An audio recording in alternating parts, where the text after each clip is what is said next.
Salam sejahtera untuk kita semua. Om Swastiastu, Namo Buddhaya, salam kebajikan. Teman-teman, masih ingat nggak pertemuan sebelumnya saya nanya apa ke teman-teman? Ya, betul. Saya bertanya apa sih sosiologi menurut teman-teman? Dan semua jawabannya betul. Kali ini kita masuk ke bab 1, fungsi sosiologi dalam mengkaji gejala sosial di masyarakat. Tapi di pertemuan ini yang akan kita bahas adalah istilah sosiologi, kemudian sejarah perkembangan sosiologi, dan apa saja sih pokok bahasan sosiologi. Oke, kita langsung mulai ya teman-teman. Yap, istilah sosiologi. Istilah sosiologi berasal dari bahasa Latin, teman-teman. Socius dan logos. Socius yang berarti kawan atau teman, dan logos yang berarti ilmu pengetahuan.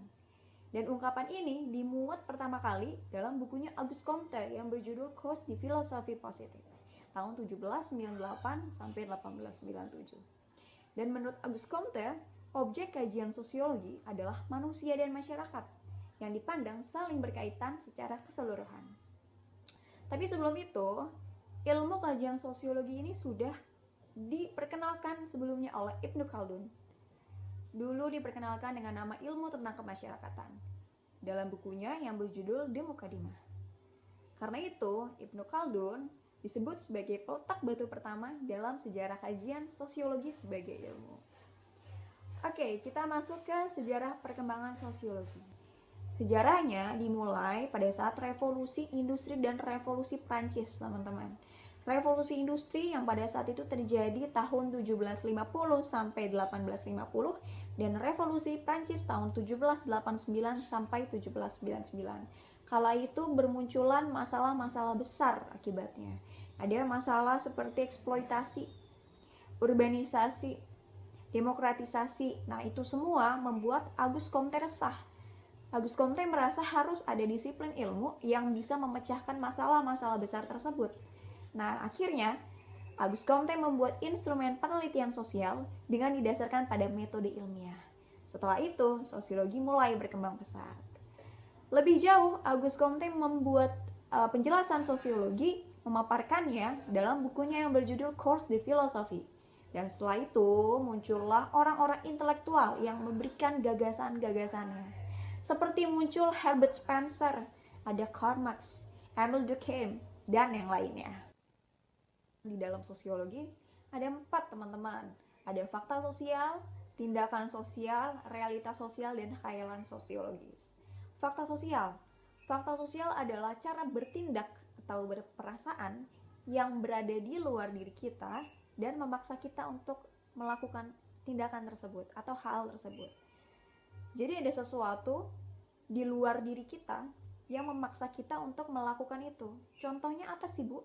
Contohnya, misalnya kalau kita ada di sekolah gitu ya, atau di satu tempat gitu. Satu tempat misalnya, sekarang karena COVID kita harus pakai masker kemana-mana. Itu adalah peraturan.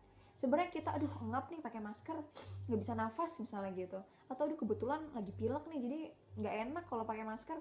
Tapi peraturan pakai masker adalah sesuatu fakta sosial yang harus kita lakukan gitu. Jadi fakta sosial itu contohnya peraturan. Karena peraturan itu bukan dari diri kita sendiri, tapi dari luar kita. Makanya fakta sosial adalah cara bertindak, berperasaan yang adanya di luar diri kita.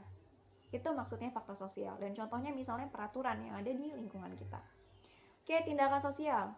Tindakan sosial adalah satu tindakan yang dilakukan oleh individu karena punya tujuan tertentu dan bisa mempengaruhi tindakan orang lain. Oke, yang ketiga ada realitas sosial. Realitas sosial adalah satu gejala sosial yang ada di masyarakat atau fenomena yang ada di sekitar kita yang kita kaji. Itu adalah realitas sosial. Kemudian yang terakhir ada khayalan sosiologis. Nah, khayalan sosiologis ini sangat berguna bagi para sosiolog, bagi masyarakat untuk melihat apa sih yang terjadi di dalam masyarakat tersebut, apa sih masalah secara umumnya, apa sih masalah pribadi atau individu di dalam masyarakat itu gitu. Jadi nanti di dalam khayalan sosiologis terbagi 2 macam, teman-teman. Ada public issues atau personal problems. Itu fokusnya di masyarakat, masalah yang ada di masyarakat, atau masalah yang ada di personal individu. Nah, Itu 4 pokok bahasan sosiologi, teman-teman. Tadi saya sudah singgung bahwa realitas sosial itu adalah semua gejala sosial atau semua fenomena yang ada di masyarakat atau di sekeliling kita. Nah, apa aja sih? Ada masyarakat. Kita masyarakat bukan? Betul. Ada organisasi sosial, ada interaksi sosial, dinamika sosial, sosialisasi, nilai dan norma. Oke, satu-satu ya.